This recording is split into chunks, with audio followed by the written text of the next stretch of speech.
High রে high, শেষ পর্যন্ত আমেরিকায় ভারতীয় ভেবে সাধারণ সমর্থককেই মারতে গেলেন হারিস শ্রফ। আর সেই ভাইরাল ভিডিও ইতিমধ্যেই সোশ্যাল মিডিয়াতে ঝড় তুলেছে।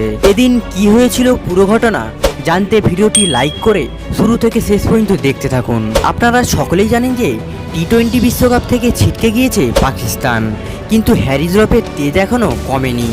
ফ্লোরিডার রাস্তায় এক ব্যক্তির সঙ্গে বাক বিনিময়ে জড়িয়ে পড়েন এই পাক পেসার। ভারতীয় ভেবে নাকি তাকে মারতেও যান, আর সেই ভিডিও সোশ্যাল মিডিয়ায় ভাইরাল হয়ে গিয়েছে। এই ভিডিওতে দেখা গিয়েছে যে হারিস শ্রফ সেই ব্যক্তিকে মারার জন্য তেড়ে যাচ্ছেন।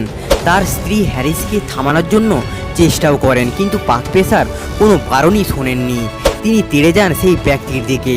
সেখানে উপস্থিত ছিলেন একাধিক ব্যক্তি, তারা দুজনকে শান্ত করার জন্য চেষ্টা করেন। এই ভাইরাল ভিডিওতে এটাও শোনা গিয়েছে যে হ্যারিস সেই ব্যক্তির উদ্দেশ্যে বলেছেন ইন্ডিয়ান হোগা, কিন্তু সেই ব্যক্তি বলেন নেহি মে পাকিস্তান হো। যদিও আগে থেকেই পাক ক্রিকেটাররা সোশ্যাল মিডিয়ায় প্রবল ট্রোলিংয়ের সম্মুখীন হচ্ছেন।